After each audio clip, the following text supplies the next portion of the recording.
এই পাখিটাকে আমার ছোট চাচা একটা কুকুরের মুখ থেকে পেয়েছিল আর পেয়ে এটাকে আমার কাছে দিয়েছিল। আর পাখিটাকে ছাড়ার সময় আমার হাতটা প্রচুর পরিমাণে কাঁপছিল, আর সেজন্য আমি পাখিটাকে এভাবে উড়িয়ে না দিয়ে আমি এটাকে রেখে দিই, দেন এটা অটোমেটিক্যালি উড়ে যায়। আজকের এই ভিডিওটি আরও কয়েকদিন আগের করা, যার কারণে আগে আমি আপলোড দিতে পারিনি, তাই আজকে দিচ্ছি। আর এই সুন্দর সুন্দর ফুল গাছগুলো হচ্ছে আমার ভার্সিটির, আপনারা অবশ্যই হয়তো দেখে থাকবেন আমার আগের ব্লগগুলোতে আমি আমার ভার্সিটির এনভায়রনমেন্ট আর ফুল গাছগুলো দেখিয়েছিলাম আমার ভিডিওগুলোতে। এই ভিডিওটি যেদিন করা হয়েছিল সেদিন আমাদের ইংলিশ ল্যাঙ্গুয়েজ সেন্টারে সব স্টুডেন্টদের কফি খাওয়ার জন্য ইনভাইট করা হয়েছিল, আর সেজন্য আমরা ক্লাস শেষ করে আমি, জেসিকা, ডেভিড, তন্ময় আমরা সবাই ল্যাঙ্গুয়েজ সেন্টারে গিয়েছিলাম। কিন্তু পিঙ্কি সেদিন ভার্সিটিতে আসেনি। আর সেখানে সব স্টুডেন্টদের জন্য একটা বড় বক্সের মধ্যে অনেকগুলো বিস্কুট রাখা হয়েছিল। আর সেখানে যে সেন্টার অ্যাসোসিয়েট আপুটা ছিল, সেই আপুটা আমাদের সবাইকে কফি বানিয়ে দিচ্ছিল। আর আমাকে ভিডিও করতে দেখে মং, ডেভিড ওরা সবাই আর কি দুষ্টুমি করছিল। আর মং তো হচ্ছে আমাকে বারবার ভেঙেছিল, আর ভিডিওতে দেখতেই পাচ্ছেন যে ও কীরকম করছিল বারবার। আমি কিন্তু ল্যাঙ্গুয়েজ সেন্টারে বেশি একটা যাই না, কিন্তু সেদিন কফি খাওয়াবে এই কথা শুনে আর না যেয়ে থাকতে পারলাম না, কারণ এমন সাত সকালে যদি ফ্রিতে আমি কফি খেতে পারি তাহলে কেন সেটা মিস করব। অ্যাকচুয়ালি এই ল্যাঙ্গুয়েজ সেন্টারটা শুধুমাত্র ইংলিশের স্টুডেন্টদের জন্য না, পুরো ভার্সিটির সব স্টুডেন্টদের জন্য। আর এখানে মূলত হচ্ছে যাদের ইংলিশে কোনো ধরনের সমস্যা থাকে বা কোনো ইংলিশে কোনো কিছু জানার থাকে, তখন তারা হচ্ছে পিয়ার টিউটর অথবা সেন্টার অ্যাসোসিয়েটদের কাছ থেকে কোনো ধরনের হেল্প নিতে পারে। এদিকে কফিটা এসে গেছে, আর এখানে দুধ, চিনি রাখা আছে, যে যার যার ইচ্ছা মতো এখান থেকে নিয়ে নিবে।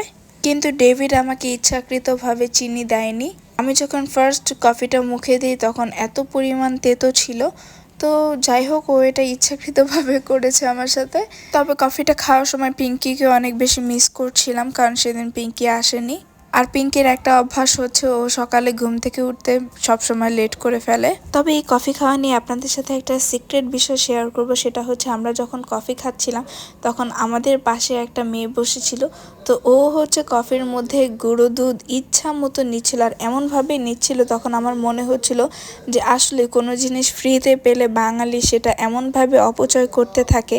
তো ওর কফি খাওয়ার স্টাইল দেখে আমি তখন ভাবছিলাম যে ও কি বাসায় আসলে এত পরিমাণ দুধ দিয়ে তারপর কফি খায়?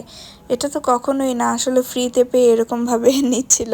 এজন্য আমাদের সবারই উচিত কোনো কিছু ফ্রিতে পেলে তার যথাযথ ব্যবহার করা, এত অতিরিক্ত অপচয় না করা।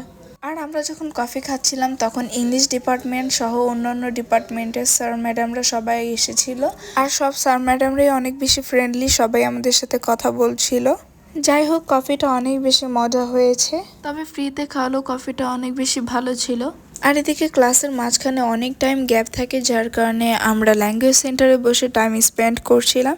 আর এরপরে নটরডেম কলেজের যে মাঠটা, সেই মাঠে নটরডেম কলেজের ছেলেরা ক্রিকেট খেলছিল, তো আমরা বাইরে দাঁড়িয়ে সেটাই দেখছিলাম, আর অনেক বেশি মজা লাগছিল যে ওরা কিভাবে খেলছে, আর ওদের খেলাটা অনেক বেশি এক্সাইটিং ছিল। তো যাই হোক এদিকে দেখতে দেখতে আমাদের ছুটি হয়ে গেছে, তো আমরা এখন বাসায় এসে পড়বো। তো তখন ডেভিড, ইউজেন ওরা বলছিল যে চা খাওয়ার জন্য বাহিরে যে, তো এই গরমের মধ্যে আমি আর কি কোনো ধরনের চা খেতে চাচ্ছিলাম না। আর যখনই ইউজিনকে আমি ডাকছিলাম আর বলছিলাম যে না আমি চা খেতে যাব না আজকে, তো সেজন্য ইউজিন আমাকে একটু ভেঙেছিল আর মজা নিচ্ছিল আমার সাথে। তবে ইউজিন কিন্তু অনেক ভালো তবলা বাজাতে পারে আর ড্রামা করতে পারে। আর আমাদের ভার্সিটিতে ও প্রায় সময়ই হচ্ছে ভার্সিটির কোনো ড্রামা থাকলে বা কেউ গান গাইলে তখন ও তবলা বাজা বা ড্রামাতে ও সবসময় অ্যাটেন্ড করে।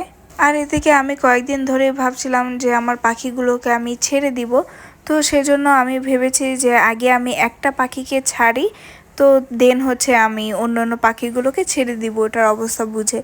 তো এদিকে আমি এই পাখিটাকে যখন ছাড়ার জন্য বের করি, তো তখনই আর কি আমার না অনেক বেশি খারাপ লাগছিল। তারপর যাই হোক এটাকে আমি বারান্দায় নিয়ে যেয়ে তারপর পাখিটাকে আমি ছেড়ে দেই। এই পাখিটাকে আমার ছোট চাচা একটা কুকুরের মুখ থেকে পেয়েছিল, আর পেয়ে এটাকে আমার কাছে দিয়েছিল। আর পাখিটাকে ছাড়ার সময় আমার হাতটা প্রচুর পরিমাণে কাঁপছিল, আর সেজন্য আমি পাখিটাকে এভাবে উড়িয়ে না দিয়ে আমি এটাকে রেখে দিই, দেন এটা অটোমেটিক্যালি উড়ে যায়। কিন্তু দুঃখের বিষয় হচ্ছে এটা উড়ে যেয়ে আবার নিচেই পড়ে যায়। আর এটা নিচে পড়া মাত্রই একজন আঙ্কেল পায়, তো পেয়ে সে হচ্ছে পাখিটাকে ধরে। তো আমি বুঝতে পেরেছি যে পাখিটা যেহেতু নিচে পড়ে গেছে আর সে মেবি পেয়েছে, তো যাই হোক আমি তারপর তাকে বলে যে তারপর আমি পাখিটাকে আবার নিয়ে আসি। তো যাই হোক এটা হচ্ছে ব্যাপার যে যদি থাকে নসিবে আপনা আপনি আসিবে।